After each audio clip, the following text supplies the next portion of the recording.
Bom dia, irmãos. Nada melhor que começar a semana na casa de Deus e aprendendo a respeito de Deus, né? Nossa semana começa no domingo, não é na segunda-feira.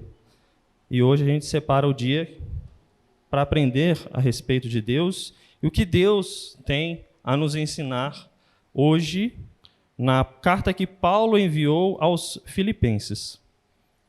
Vamos fazer uma oração para a gente começar. Deus, obrigado, Pai, pelo esse dia. Obrigado, Pai, por podermos deitar na nossa cama, descansar. Por o Senhor nos dar descanso durante a noite, ó Deus. Obrigado por afofar a nossa cama. Obrigado por nos dar conforto. Obrigado também por nos dar a liberdade, ó Deus, em vir à casa do Senhor, aprender do Senhor. Que o Senhor afaste de nós, ó Pai, qualquer distração, qualquer coisa que não pertence a Ti. E que nesse momento a gente possa se debruçar, ó Pai, na Tua palavra, inspirada, ó Pai, pelo Senhor, que diz a respeito do Senhor, e é viva, ó Pai, e eficaz para transformar os nossos corações, para nos aproximar de Cristo Jesus. Que o Senhor possa crescer, ó Pai, em nós, crescer em mim, ó Deus, eu posso falar a respeito do Senhor hoje. Em nome de Jesus. Amém. Vamos lá. Carta de Paulo aos Filipenses. Os irmãos que tiverem a Bíblia física, a Bíblia no celular, abra lá no capítulo 1 já de Filipenses, que a gente vai folhear um pouco o que está escrito aí na carta. A gente tem estudado, feito um estudo panorâmico da Bíblia. O que é um estudo panorâmico? A gente estuda cada livro da Bíblia num domingo de manhã. Então a gente começou lá em Gênesis e agora a gente já está em Filipenses. E no último domingo do ano, em dezembro, a gente vai estudar o livro de Apocalipse. Então, o objetivo de cada aula é ter uma visão geral daquilo que o livro nos traz. E hoje a gente vai tentar ter essa visão geral daquilo que Paulo escreveu nessa carta aos Filipenses. Quando a gente falou nas semanas passadas, a gente estudou Efésios, a gente estudou Gálatas, a gente estudou 2 Coríntios. Sempre tinha na carta alguma coisa pesada ou alguma coisa importante a ser tratada, algum problema que precisava ser resolvido. E aí Paulo escrevia essas cartas, endereçava essas cartas a esse povo, para que esse povo se voltasse para Deus, se arrependesse dos seus pecados, buscasse a santidade e aprendesse mais a respeito de Deus. Filipenses é uma carta diferente. Como a nossa irmã Eleni já deu aí um spoiler, é uma carta de alegria. E o que uma carta de alegria tem a nos ensinar? Essa é a primeira pergunta que a gente tem que fazer antes da gente começar o estudo. O que uma carta de alegria pode nos ensinar? E a gente vai ver hoje que é muita coisa.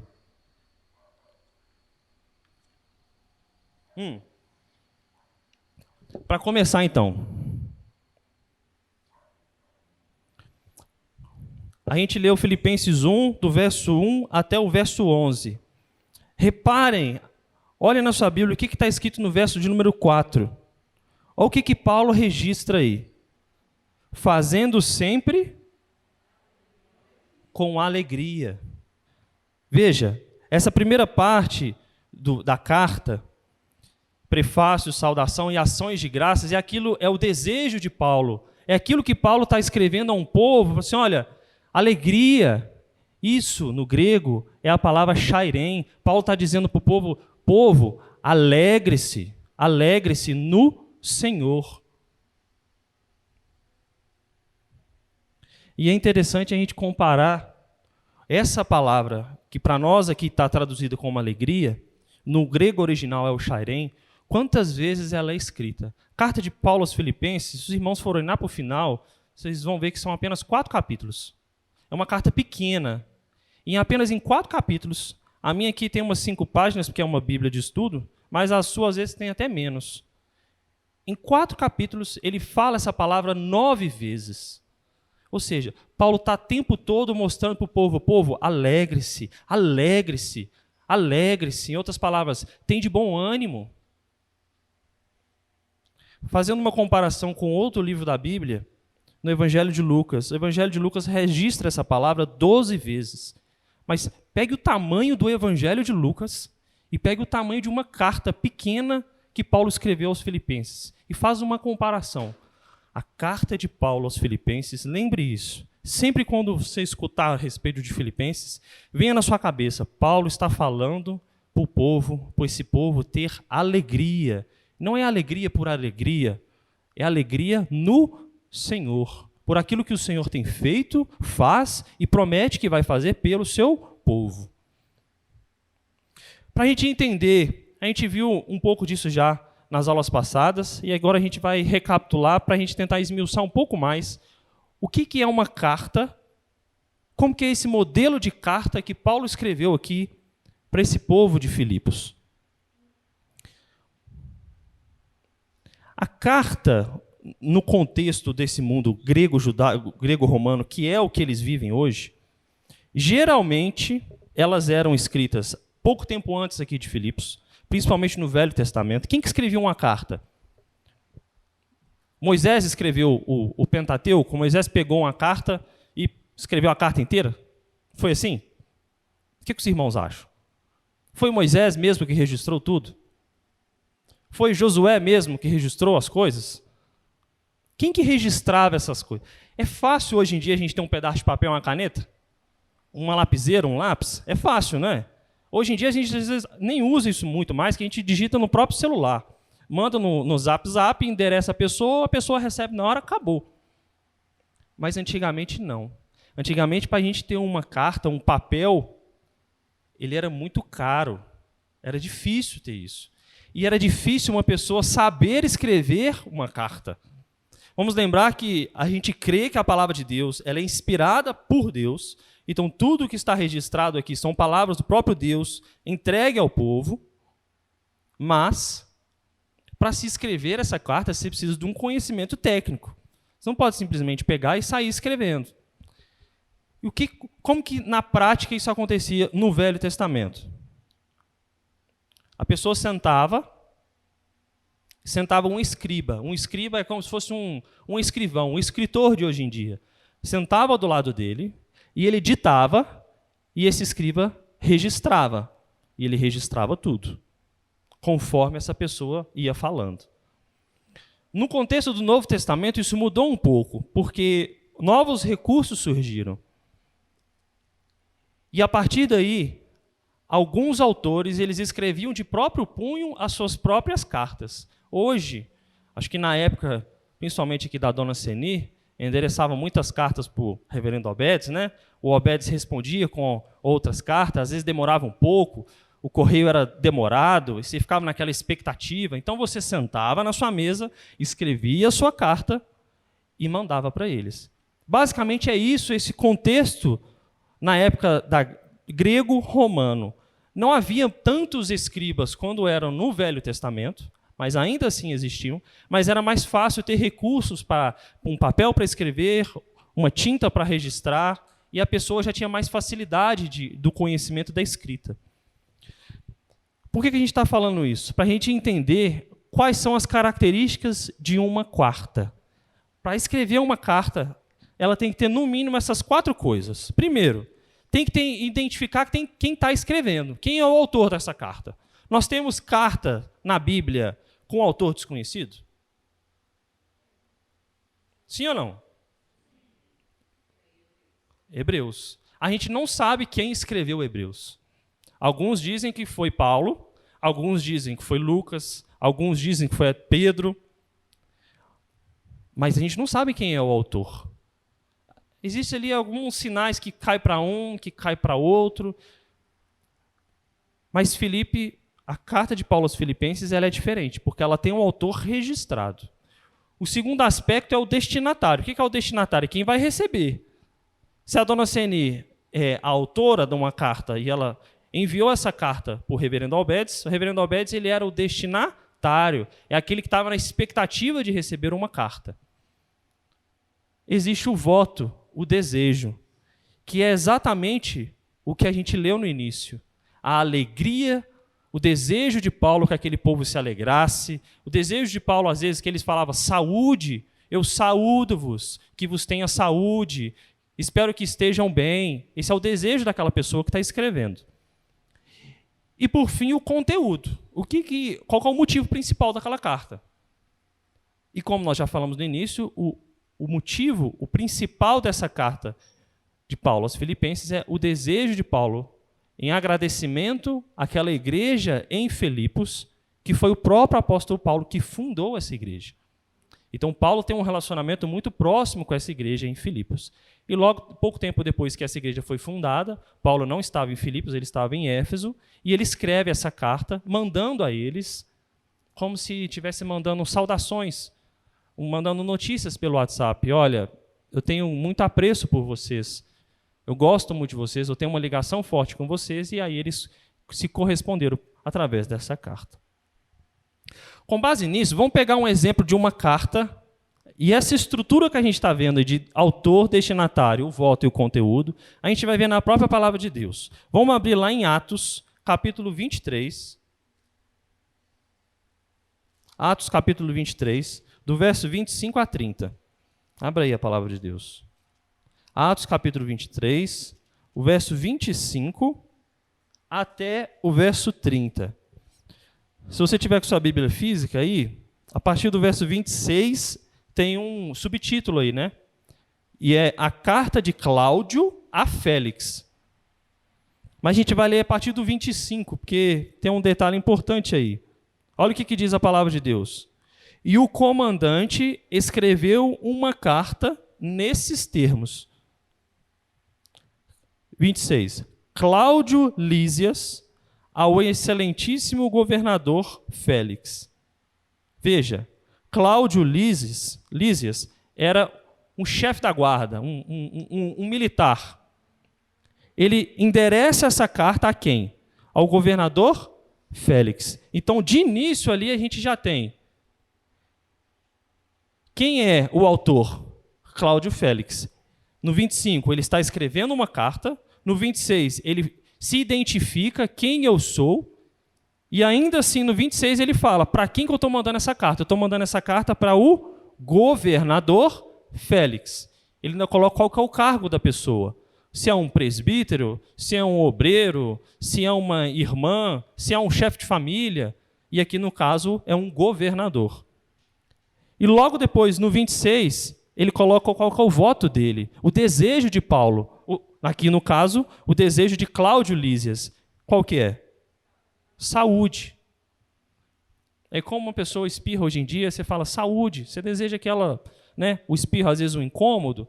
Às vezes a gente fala muito de bate-pronto, mas quando a gente fala saúde para uma pessoa, espero que você esteja bem. Né?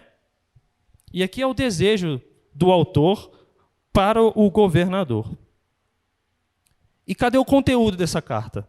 A partir do verso 27 até o verso 30. E aí ele começa a discorrer. Ele fala, este homem foi preso pelos judeus e estava prestes a ser morto por eles, quando eu, sobrevindo com a guarda, o livrei por saber que ele era romano. Para você prender um cidadão romano, você tinha que ter... Existe um ordenamento jurídico para... Você precisa ter motivos e você precisa ter testemunhas. Agora, se você não fosse um cidadão romano, aí você estava lascado. Eles poderiam te prender, poderiam te matar, eles poderiam te açoitar, mas por ser um cidadão romano, o tratamento era diferente, porque eles estavam ali nas cidades que pertenciam a Roma. E aí ele continua, eu quero me certificar do motivo por que vocês estão acusando, eu filo descer ao Sinédrio, o Sinédrio era a reunião, o concílio, né? E verifiquei ele ser acusado dessas coisas, referente à lei que os rege, mas nada justificar a morte ou a prisão dessa pessoa. Ou seja, aqui o chefe da guarda está escrevendo uma carta ao governador, fazendo um questionamento a respeito da prisão dessa pessoa. Ou seja, o modelo de carta que existia exatamente na época. Vamos voltar lá em Filipenses. Essa questão de Atos foi só para a gente entender como que é essa carta. Agora vamos voltar lá em Filipenses. Como que essas cartas, então, elas eram escritas? Existiam duas possibilidades. Uma mais antiga e uma outra mais recente. Recente eu falo 2000 anos, tá? Porque lógico que a gente não usa isso hoje em dia mais. Hoje em dia a gente praticamente não tem papel, né? Mas pense lá no Velho Testamento, lá no início da história. Não existia papiro no início. O mais antigo são os pergaminhos. E o que é um pergaminho? Lembra que se matava um novilho, na Páscoa, por exemplo, um novilho de 1 ano, e se imolava, chamava as famílias, e aí eles acendiam uma fogueira, e quem não tinha a condição de ter um novilho, ele era convidado por outra família para que ninguém ficasse sem participar da Páscoa. A pele desses novilhos, todos os sacrifícios, rituais, tudo que acontecia, essa pele ela poderia ser utilizada para escrita. Então eles pegavam esse pergaminho e faziam isso aqui. Ó. Alguém apaga a luz aí de trás que a gente vai conseguir ver um pouquinho melhor. Eles tiravam essa pele, curavam essa pele, mas eles curavam de um jeito que ela não ficava tão dura, que eles conseguiam dobrar. E eles dobravam em um pedaço de pau. E a partir daí eles escreviam. Esse é um exemplo de um pergaminho. O mais novo, ou mais moderno, ou até mais fácil de se conseguir, foi o papiro. E o papiro é esse daqui, ó, que é uma planta. Eles amassavam essa planta, colocavam uma espécie de um óleo nela, ela deixava ela curar, prensava, e aí ele virava como se fosse um papel. E a partir daí eles escreviam nele. E é interessante que nessa foto a gente consegue ver. Lógico que aí está escrito numa língua que a gente não entende. Foi apenas para exemplo. Mas a gente consegue deduzir. Tem letra maiúscula e minúscula aí? Não, né? Tem espaço entre as letras, entre as palavras que a gente poderia dizer? Não. Tem parágrafo aí? Também não tem, não. Quando a gente pega a Bíblia do jeito que está aqui, a gente tem palavras no nosso português, tem o capítulo, tem o versículo, está tudo separadinho. Mas não era assim que era escrito no original. Era tudo junto. Tudo junto. Letra minúscula ou maiúscula, porque tanto faz, depende do tamanho da fonte, né? E não havia espaço. A leitura ela era corrida. Pode acender aí a luz, por favor. Isso, quando a gente debruça sobre isso, a gente tem que ter certa gratidão pela facilidade que a gente tem de ter a Bíblia nas nossas mãos desse jeito. E um português, às vezes um português mais rebuscado, às vezes um português mais fácil, diferentes traduções, mas o mesmo conteúdo. É claro que a gente sempre faz uma ressalva que nem toda Bíblia traduzida é uma boa tradução, porque hoje em dia tem muita Bíblia aí que preferiram deturpar um pouco a palavra de Deus. Mas a facilidade que a gente tem hoje em abrir a palavra e ler o que está escrito, tudo separadinho, se eu falo um capítulo, um verso, você vai abrir no mesmo texto que eu. Tudo isso, óbvio que a gente crê, foi a soberania de Deus, foi Deus que quis que a palavra de Deus chegasse dessa forma nas nossas mãos. Os apóstolos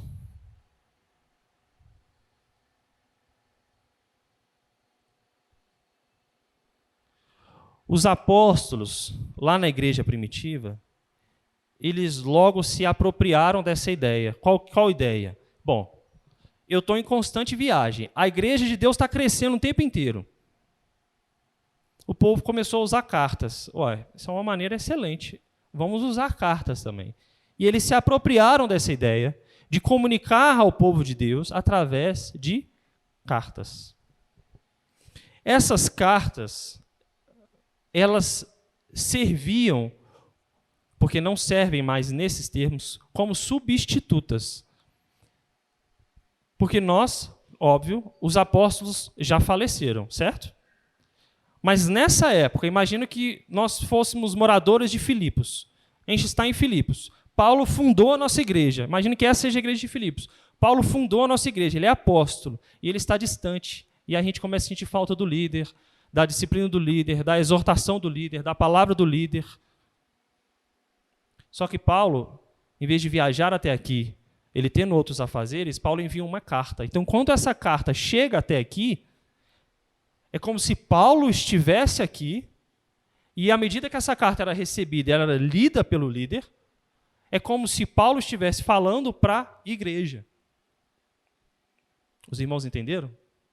A carta, ela substituía a presença do apóstolo na época.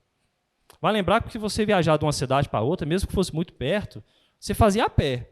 Ou você fazia de camelo, de mula, mas na maioria das vezes você fazia a pé. Se fosse em água, você fazia com barco. Isso demorava muitos dias.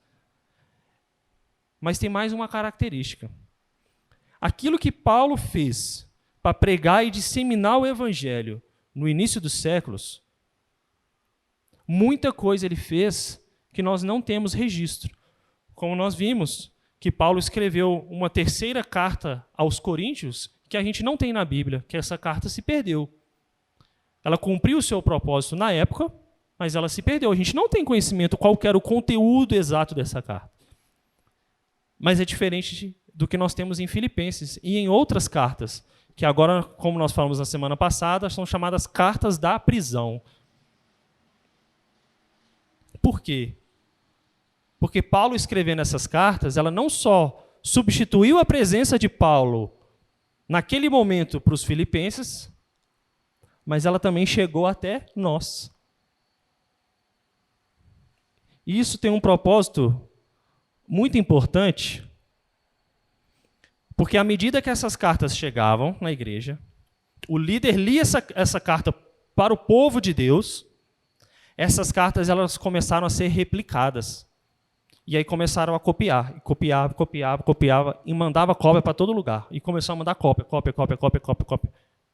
Então, uma carta que era endereçada aos filipenses começou a se espalhar no Oriente Médio, na Ásia, na Europa, chegou em Roma e chegou no Brasil.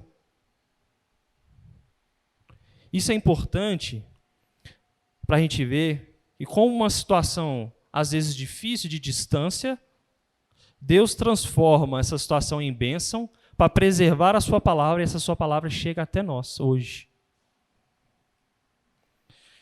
Depois que essas cartas eram copiadas e distribuídas para essa igreja, a palavra de Deus começa a ser disseminada o tempo inteiro. E veja, é a mesma carta que era copiada. Por isso que hoje a gente fala que a gente não tem apóstolo na nossa igreja. A gente não crê em apóstolo hoje. Apóstolo fulano de tal, Beltrano. A gente não crê nisso. Porque os apóstolos nós cremos que são aqueles que aprenderam aos pés de Jesus. Mas nós somos uma igreja apostólica? Sim ou não? Sim. Por que nós somos uma igreja apostólica? Porque nós cremos que nós aprendemos aquilo que os apóstolos aprenderam aos pés de Cristo, deixou registrado para nós. Nós somos uma igreja apostólica que crê naquilo que os apóstolos viveram, aprenderam, escreveram, replicaram e disseminaram. Se nós falamos que nós não somos uma igreja apostólica, você nem deve ler essas cartas de Paulo, por exemplo. Gálatas, Efésios, Filipenses, Colossenses, Tessalonicenses. Por quê? Porque quem escreveu foi um apóstolo. Então grave isso. Nós somos uma igreja apostólica, mas nós não cremos no apostolado atual. Nós não cremos que vai entrar uma pessoa que hoje vai se intitular como apóstolo e vai ter uma revelação nova, uma palavra nova, além daquilo que já está escrito, registrado na palavra de Deus. Porque os apóstolos, por definição, são aqueles que aprenderam aos pés de Jesus. Alguém tem alguma pergunta até aí? Tudo certo? Então, vamos continuar. No Novo Testamento, nós temos 27 livros, certo? Desde lá de Mateus até Apocalipse. Desses 27 livros, 21 é em formato de carta. Aquilo que a gente está estudando desde o início. Dessas 21 cartas, 13 são de Paulo. Veja que Paulo, ele domina praticamente esse início da igreja. Dessas 13 de Paulo, nós temos outras pessoas que também escreveram cartas para completar esse 21. Nós temos carta de Pedro, nós temos carta de João, nós temos carta de Judas, irmão do Tiago, não Judas Iscariotes. Nós temos carta de Tiago, irmão de Jesus, Judas, irmão de Jesus. São pessoas que também escreveram em formato de carta. Mas veja que Paulo é a pessoa que mais se apropria dessa característica de escrever carta e disseminar para as igrejas. E essas cartas foram compiladas e hoje forma a Bíblia que a gente tem aqui hoje. Vamos então falar a respeito de autoria. Vamos abrir lá no início de Filipenses. Filipenses 1. Vamos ver o que está escrito lá? Qual que é a primeira palavra que está escrita na carta? Você abriu a carta, qual foi a primeira palavra que você leu? Paulo, pronto. Timóteo está depois, certo?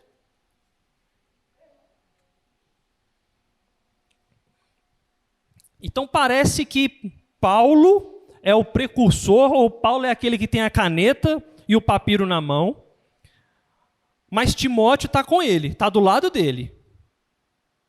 Andando com ele, às vezes escrevendo junto com ele, mas Paulo ali, ele é o principal, é aquele que detém a carta, é aquele que é o chefe, mas ele tem o braço direito dele nessa caminhada que é Timóteo, e a gente já viu que Timóteo ajudou Paulo nessas viagens missionárias, e depois foi endereçado. Paulo e Timóteo, e aí o que segue o texto? O que eles são?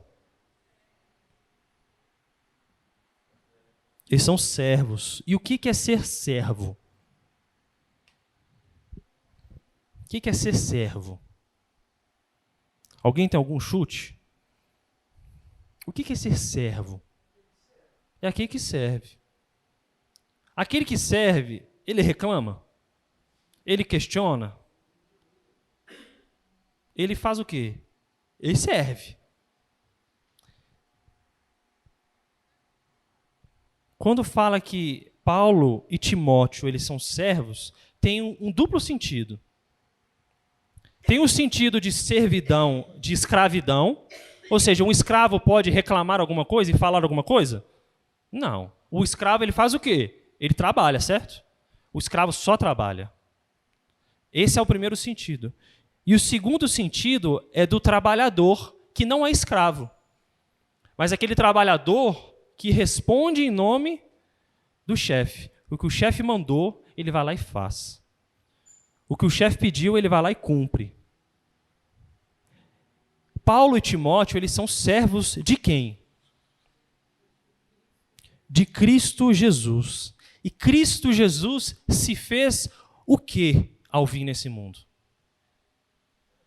Servo. A palavra de Deus fala que Cristo, ele se esvaziou, ou seja, ele deixou sua glória. Cristo já existia antes da fundação desse mundo, ele é o verbo. Quando ele se encarna, ele se esvazia, porque a forma humana para Deus é se esvaziar, é se limitar. Cristo, ele se esvazia em forma de servo. E Paulo e Timóteo, como cristãos, seguidores de Cristo Jesus, eles são intitulados da mesma coisa, eles são servos. Mas Cristo, ele se esvazia e vira servo. Mas ele vira servo de alguém? Jesus é o quê? Ele é o rei dos reis. Jesus não é servo de ninguém. Jesus, ele é o rei. Mas Paulo e Timóteo, não. Paulo e Timóteo, eles são servos de Jesus Cristo, que se fez servo.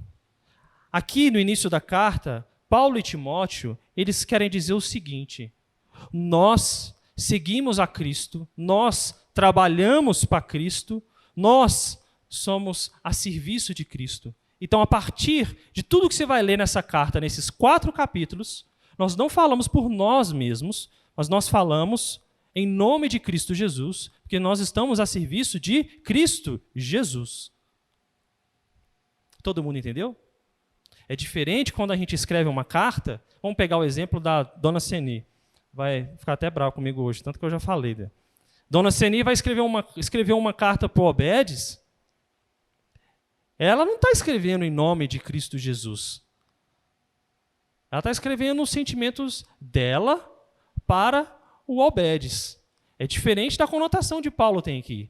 Paulo tem aqui um chamado de Deus junto com Timóteo, recebe a palavra de Deus, e aí ele endereça essa palavra de Deus aos filipenses. A conotação é diferente. Esse é o duplo sentido de servo. O de um escravo preso ou de um trabalhador que tem a sua liberdade. E aqui eles são os dois. Por que Paulo e Timóteo eles são os dois? Por que eles são trabalhadores livres e por que eles são escravos? Essa pergunta é chave para a gente entender o restante do capítulo. O que Paulo quer tratar em Filipenses? Por que Paulo e Timóteo eles são escravos, mas eles são trabalhadores livres ao mesmo tempo?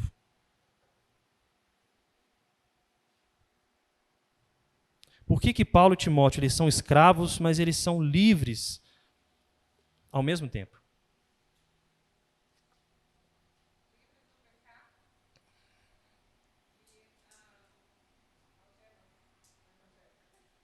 Eles são livres do pecado. Quando a gente se faz servo de Jesus, quando a gente se torna a serviço de Cristo Jesus, antes nós éramos escravos, agora nós somos escravos de Jesus. Mas a escravidão em Jesus não tem a mesma conotação do que a escravidão sem Jesus. Porque em Jesus nós temos liberdade.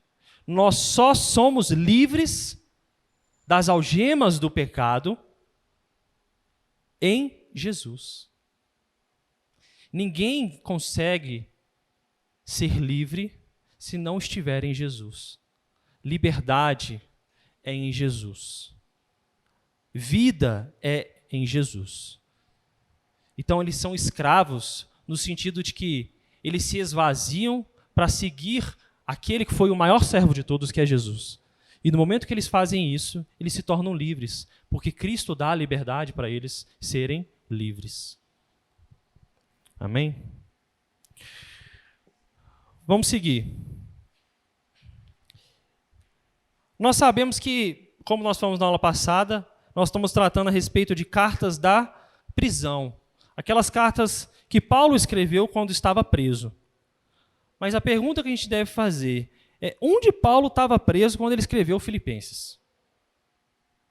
Paulo esteve preso 3 vezes já. Vamos ver isso daqui. Alguém abra em Filipenses 1, verso 13. E lê para mim, por favor. Filipenses 1, verso 13.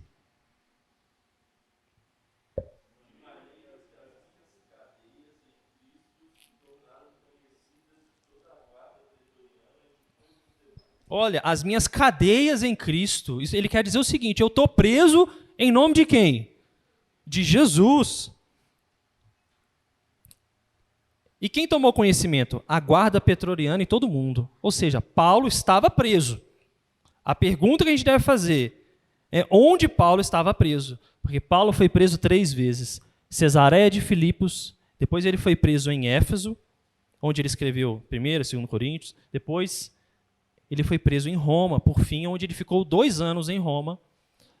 E aí termina o livro de Atos, a gente não sabe nem o que aconteceu com Paulo. A gente tem alguns indícios, algumas coisas extras bíblicas que a gente pode deduzir, mas o livro de Atos termina de forma abrupta, porque, como nós vimos, não é Paulo que é o centro do livro de Atos. Quem que é o centro do livro de Atos?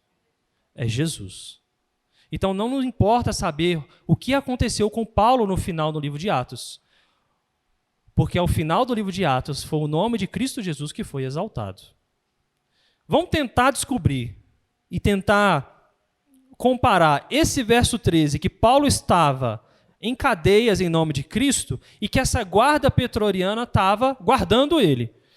Alguém abre para mim Atos 28, 16. Atos 28, 16. E a outra pessoa abre Atos 28, o 30 e 31. Atos 28, 30 e 31. Quem achar pode ler.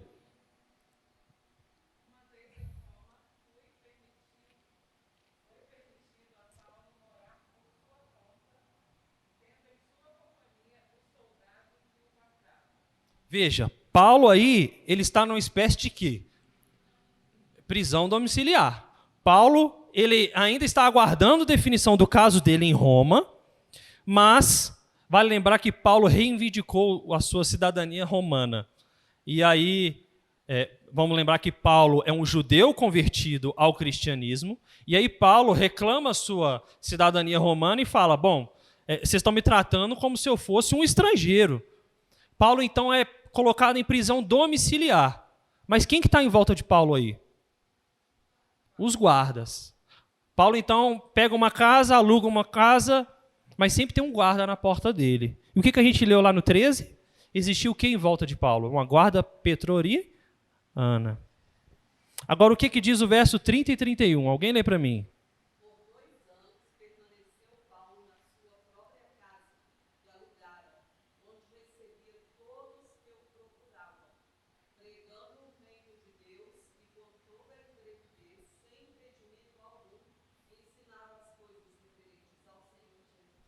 Veja, olha o que Atos registra. Paulo estava preso na sua casa, numa prisão domiciliar, a guarda estava na porta da sua casa, mas Paulo continuava a pregar o evangelho, a fazer a obra de Deus, mesmo em prisão domiciliar. Em Filipenses nós vemos que Paulo estava preso. Tinha um guarda ao seu redor. E Paulo estava fazendo a obra, escrevendo do Evangelho, pregando do Evangelho. Por isso que a maioria dos estudiosos creem que Paulo, quando escreveu Filipenses, ele estava em Roma. Quando Paulo estava em Cesareia de Filipos e em Éfeso, que foram suas duas outras prisões, o contexto era diferente do que aquilo que Filipenses e Atos corrobora. Se a gente presumir que Paulo escreveu Filipenses, ele estava preso em Roma, a gente tem a data certa, porque a gente pega a história e Paulo provavelmente então escreve essa carta aos Filipenses no ano 60 a 62, depois de Cristo. De 60 a 62. Vamos tratar agora dos destinatários. Quem são os destinatários?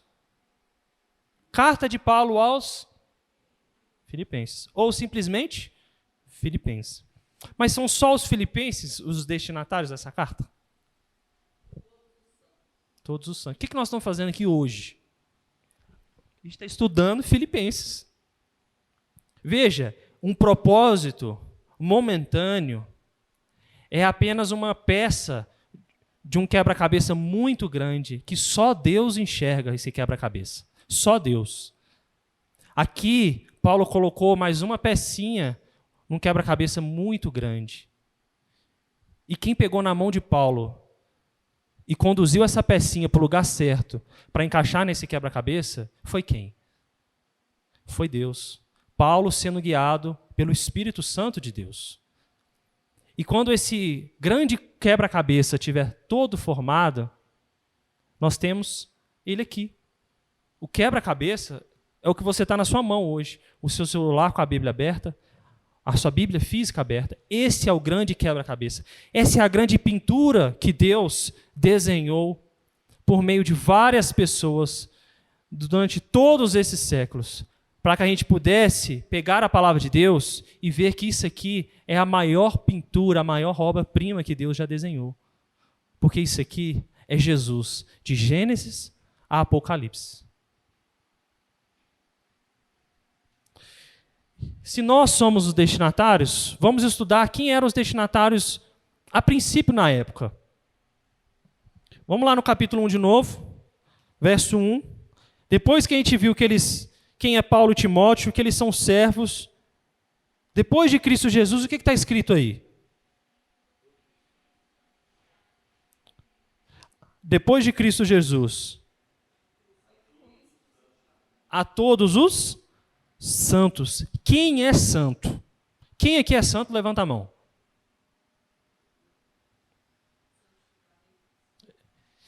O conceito de santo apaga da sua memória aquilo que muitas vezes a televisão ou o senso comum no Brasil, principalmente, diz a respeito de santo. Santo não é aquele que é cavado em madeirinha, esculpido em pedra e é colocado em cima de um altar e a pessoa se ajoelha perante ele. Isso não é o sentido de santo na Bíblia. O santo na Bíblia é aquele que foi separado por Deus, aquele que Deus pegou, separou desse mundo para ser luz, para fazer diferença. Nesse sentido, nós somos santos. E aqui Paulo e Timóteo escrevem para quem?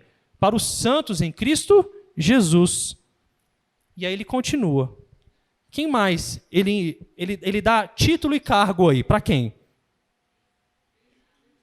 Bispos e diáconos. Então vamos entender qual que é a importância desses títulos. Filipos era uma colônia de Roma. Lembre que Roma era o grande império na época. Filipos era uma colônia. Colônia é um status grande. Imagina, a gente mora aqui na capital do Brasil. Não é uma cidade do interior, isolada no meio da mata. Não, é a capital do Brasil.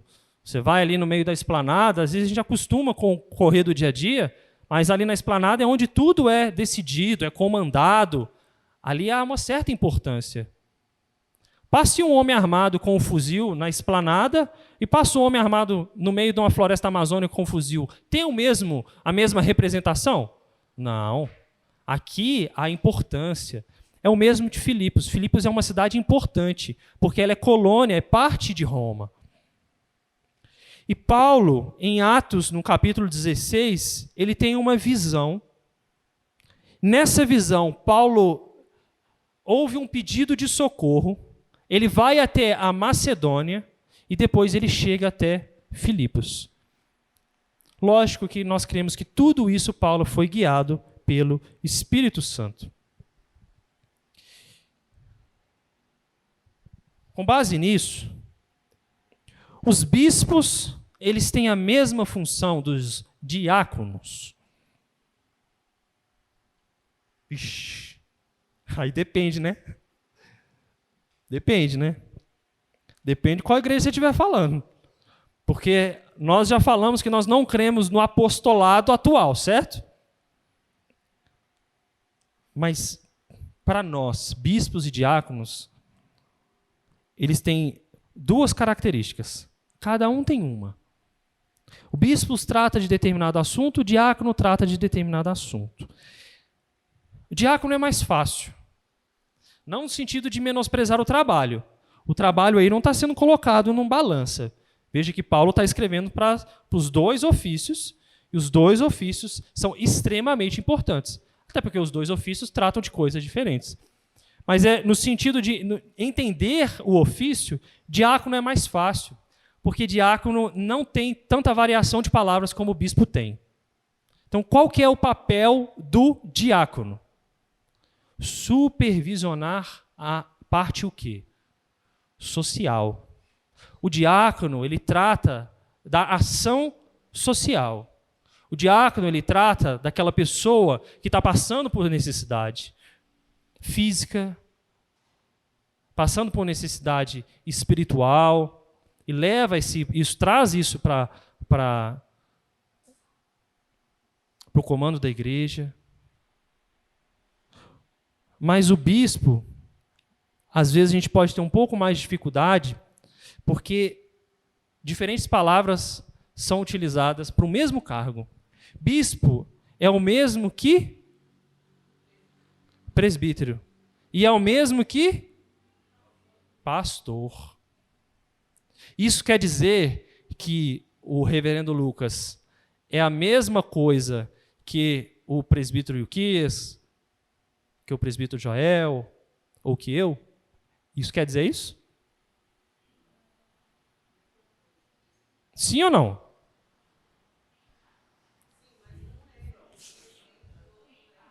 Em parte. Eu estou apertando, porque a gente precisa apertar para a gente tentar desmistificar algumas coisas. É a oportunidade que a gente tem, lendo a palavra de Deus, para a gente entender. O termo bispo é o mesmo termo para presbítero, que Paulo também usa, que é o mesmo termo para pastor. Mas presbítero, o pastor não faz a mesma coisa que o presbítero e que o bispo. Aí como é que a gente entende isso? o pastor ele tem prerrogativas ministeriais de pastoreio. O presbítero, se a gente tratar como um todo, o bispo, o presbítero e o pastor, eles são responsáveis pela supervisão o quê? Qual? Evangélica, espiritual. Ao passo que os diáconos são responsáveis pela supervisão social. Os presbíteros, bispos, pastores, é espiritual. E Paulo e Timóteo escreve para bispos e diáconos, ou para pastores e diáconos, ou para presbíteros e diáconos. Por quê? Porque Paulo fundou essa igreja. E Paulo fala para a liderança dessa igreja, para que a liderança da igreja passasse para a igreja aquilo que está registrado na carta. Note, Paulo sempre usa o plural aqui. Isso é interessante a gente ver. A palavra não está escrito bispo ou diácono, mas está como? Bispos e diáconos. E nessa época de Filipenses, tudo indica que não havia mais de uma igreja. Paulo estava endereçando a igreja que ele fundou. Mas por que Paulo usa no plural? Bispos e diáconos.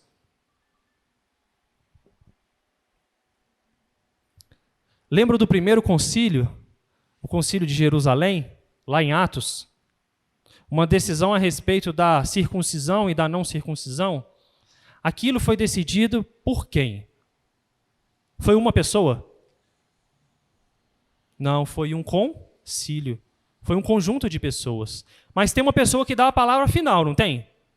Quem é? Tiago. Aqui, quando Paulo e Timóteo endereça a carta, ele coloca bispos e diáconos, ele fala, a liderança da igreja. Eu não estou mandando uma carta para um líder da igreja, porque a nossa igreja ela só tem um líder, que é quem? Que é Jesus. Isso mostra a característica de como eram as igrejas nos primeiros séculos.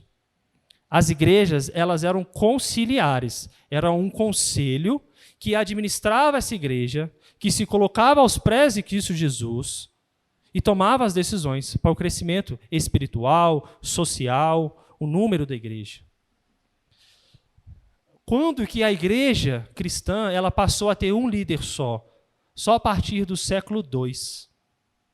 Aí ela passou a centralizar a direção da igreja em uma pessoa só. E se a gente toma por fé que todos nós somos pecadores, inclusive o pastor, o presbítero, o diácono, o que toca um violão, o que é criança, o que é pai, se todos nós somos pecadores, e você entrega uma igreja inteira na mão de uma pessoa só, que sozinha vai tomar todas as decisões, a chance de dar errado é maior. Aqui Paulo está falando, olha, se ajuntem servos de Deus, homens tementes a Deus, coloquem sua vida perante Deus. Porque quando a gente está numa liderança de uma igreja, às vezes o líder também está fraco. E muitas das vezes a gente tem por definição que o pastor nunca fica fraco. O pastor ele só tem que ajudar. O pastor ele só tem que doar. O pastor nunca tem que ouvir. E não é assim que a palavra de Deus nos mostra. A palavra de Deus nos mostra que todos nós devemos frutificar, amar, sustentar um ao outro. Vamos para o propósito da carta. Tem 3 propósitos básicos que a gente já pincelou aqui. O primeiro é agradecer a respeito de uma oferta. Epafrodito é citado aí no capítulo 8, verso 18. Vamos ler lá e abrir. Capítulo 4, verso 18, perdão. Capítulo 4, verso 18. Paulo registra o seguinte. Alguém lê para mim. Capítulo 4, verso 18.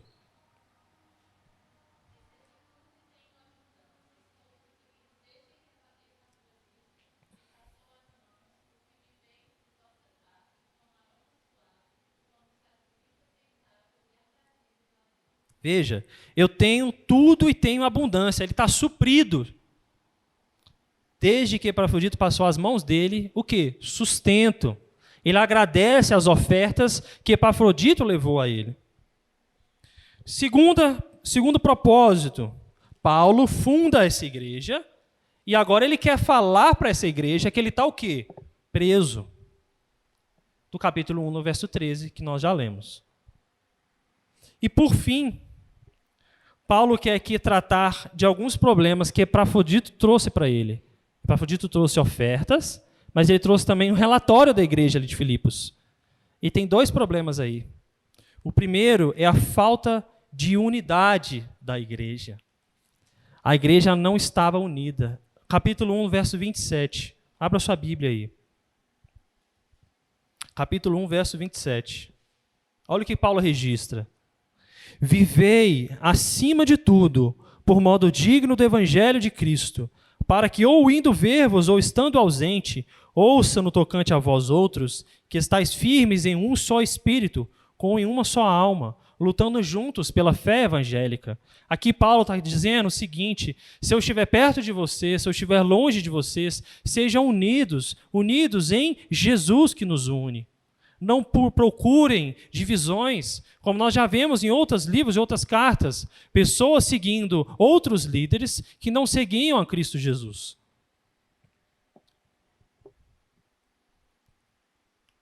E por fim, Paulo trata um outro problema. A partir do verso 12 do capítulo 2, e aí parte do capítulo 3, ele começa a falar daquelas pessoas que eram legalistas. O que são os legalistas? Aqueles que estão regidos na base da lei.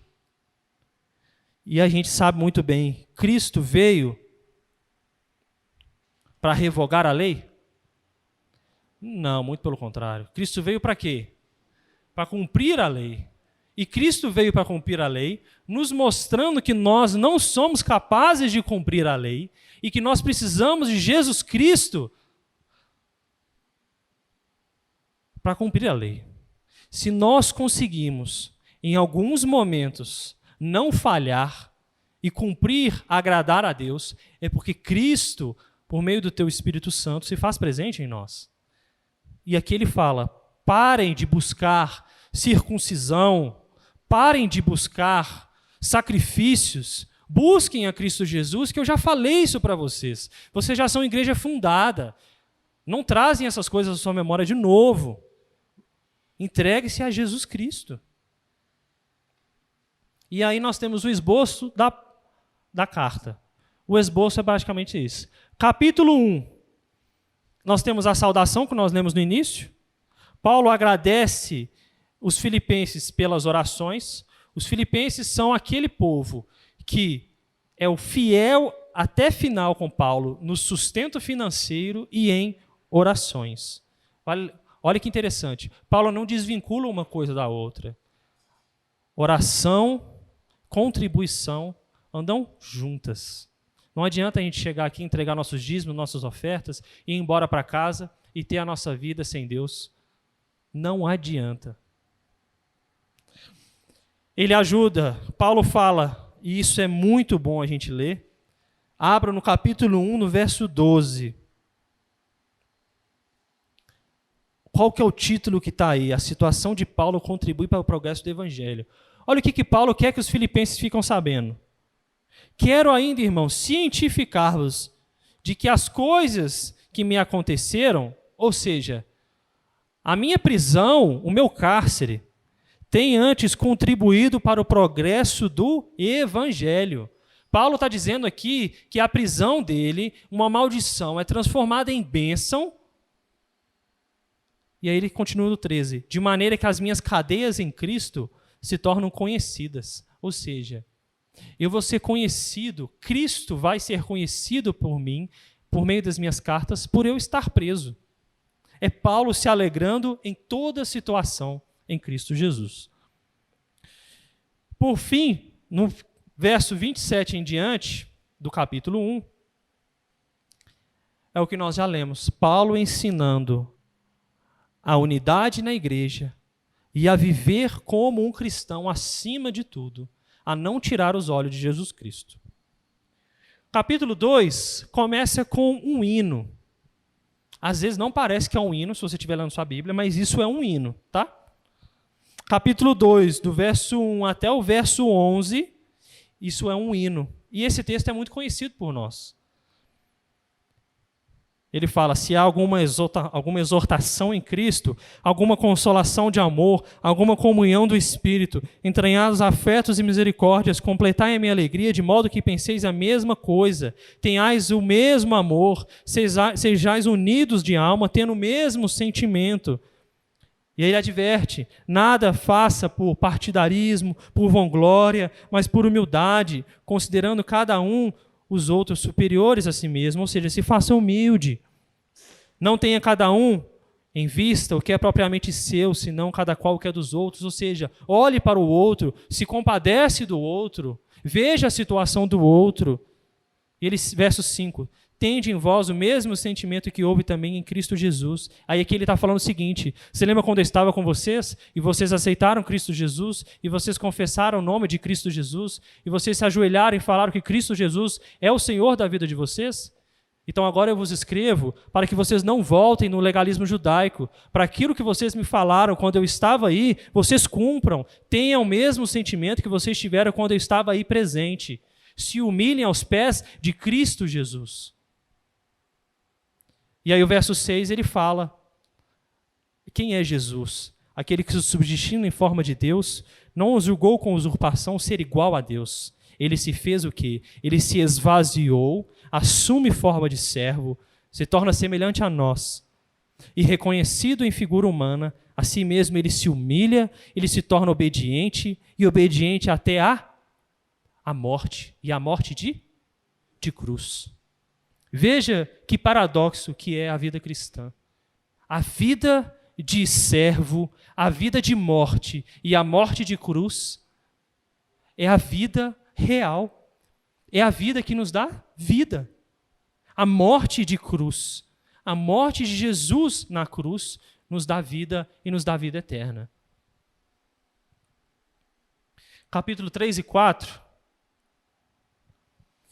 Paulo faz a advertência lá no verso 1, a respeito daqueles que estavam circuncidando. E no verso 2 do capítulo 3, Paulo pesa um pouco a mão. Vamos lembrar que é uma carta de alegria. Mas Paulo tem uma mão pesada. A gente já viu isso em outras cartas. Paulo fala o que no verso 12? Acautelai-vos de quem? Dos cães. Acautelai-vos de quem? Dos maus obreiros. Acautelai-vos de quê? Da falsa circuncisão. Paulo está falando aqui, afaste-se de falsos líderes, de falsos profetas. Afaste daquelas pessoas que se dizem fazer as coisas em nome de Jesus, mas não, estão fazendo em nome próprio. E afaste-se daqueles que dizem que já circuncidaram o seu coração, mas na verdade não fizeram nova criatura em Cristo Jesus. Aqueles que se dizem circuncisos de coração em Cristo Jesus, mas na verdade estão procurando a circuncisão de ato mesmo, ato físico. Depois, no capítulo 4, Paulo termina fazendo saudações. E aí Paulo saúda várias pessoas. E por fim, ele faz até um geral, que chega até a gente. Olha o que diz o verso 3 do capítulo 4. Abra aí. Verso 3 do capítulo 4. Diz assim: a ti, fiel companheiro de jugo, também peço que as auxilies, aqui está falando de Rogo, a Evódia e Sintique, pois juntas se esforçaram comigo no evangelho, também com Clemente e com os demais cooperadores meus, cujos nomes estão aonde? No livro da vida. E nós somos quem aí nessa história toda? Cooperadores de Paulo, cooperando em nome de Cristo. E aonde que os nossos nomes ficam escritos? No livro da vida. E quem é o Cordeiro que pode romper o selo, abrir o livro da Bíblia e que vai ler o nome de cada um que está registrado nesse livro? É Jesus. Então, a gente tem 3 mensagens para terminar. Primeiro é a respeito da providência de Deus na preservação da palavra de Deus. O pastor até falou isso na aula passada, que a Bíblia é o livro mais atestado do mundo. Mais de 5.000 cópias. Que quanto mais cópias tem, mais comparações geram entre uma cópia e outra. E mais verdade, mais fidelidade nós temos de ver que a palavra de Deus foi preservada por Deus em toda a história. A palavra de Deus foi queimada, foi rasgada, foi roubada, e mesmo assim ela chegou até a gente hoje, do jeito que está aqui. Segundo, nós temos a certeza que Deus tem o controle de tudo e de todos. Na prisão, o apóstolo Paulo escreve 4 cartas: Filipenses, Colossenses, Filemon e o que nós vimos na aula passada, Efésios. São chamadas cartas da prisão. Deus coloca Paulo no cárcere. Paulo escreve 4 cartas. Só nesse último cárcere. E essa palavra chega até nós hoje. Deus transforma qualquer maldição em bênção, entregando a nossa vida aos pés dele. Não importa a circunstância. Fazendo um paralelo com os dias de hoje, muitas igrejas ficaram fechadas, muitas igrejas ficaram limitadas. Tem igrejas hoje que a gente tem que dar um nome para entrar, senão a gente não consegue. A gente tem que dar um nome antes, porque senão acaba a lista.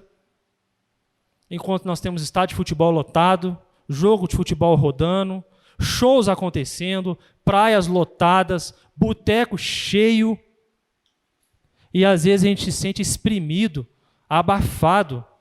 E quando a gente lê a palavra de Deus, em Apocalipse falam que as igrejas elas vão ser moídas, apertadas, e vai começar a estourar. E quem sair são aqueles que nunca estiveram dentro, são aqueles que não eram dos meus. Mas aqueles que estiverem dentro da igreja, firmes na igreja, que for povo de Deus, quanto mais se apertar, mais dentro eles vão ficar.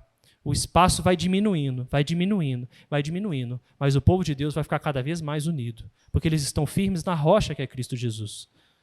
Às vezes a gente pode se sentir um pouco angustiado de ficar sem a igreja, de ficar sem a escola dominical, de ficar sem o culto, de deixar de congregar. Veja o que Paulo ensina aqui em Filipenses. Paulo está preso e ele exorta as pessoas que fiquem em comunidade, fiquem juntos. Hora nenhuma aqui Paulo está falando, fique na sua casa. Fique na sua casa, não vá à igreja. Não. Paulo está falando, bispos e diáconos, líderes da igreja, servos de Deus, povos de Deus. Paulo fala sempre no coletivo, porque o corpo anda junto. Na nossa casa a gente tem outro papel. Nós temos nosso papel com Deus que ninguém vê. No nosso quarto, no nosso íntimo, conversando com Deus, falando com Deus. Sendo pai, sendo filho, sendo irmão, sendo irmã, sendo avô, sendo avó, sendo cunhado. Cada um tem o seu papel na vida cristã. Mas nós temos a responsabilidade, o prazer e o dever, a alegria de estar na casa de Deus. Por isso, começar a semana na casa de Deus não é nenhuma obrigação, é um privilégio. Aqueles caras que estão passando ali, que não conhecem nem a palavra de Deus, eles que estão sendo escravos, eles não conhecem a palavra de Deus, e é nosso dever levar a eles. Por fim, Paulo nos ensina a respeito da vida cristã. Muito que diz Filipenses é a respeito da nossa vida cristã. Assim como Cristo se torna servo, nós nos tornamos servos em Cristo Jesus. E aqui, no capítulo 3, nós lemos que a morte e ressurreição de Cristo Jesus nos dá vida e vida eterna. Pense no grande quebra-cabeça que nós falamos mais cedo. E que Paulo pegou apenas uma pecinha e colocou nesse quebra-cabeça, que foi essa carta de Paulo aos Filipenses. E esse grande quebra-cabeça é a pintura de Deus, que é a palavra de Deus que nós temos aqui hoje. E aí vai uma pergunta capciosa. No céu, nós vamos ter a palavra de Deus? Sim ou não? Ou talvez? Ou de certa forma? Nós vamos ter a palavra de Deus como? A própria pessoa em Jesus Cristo.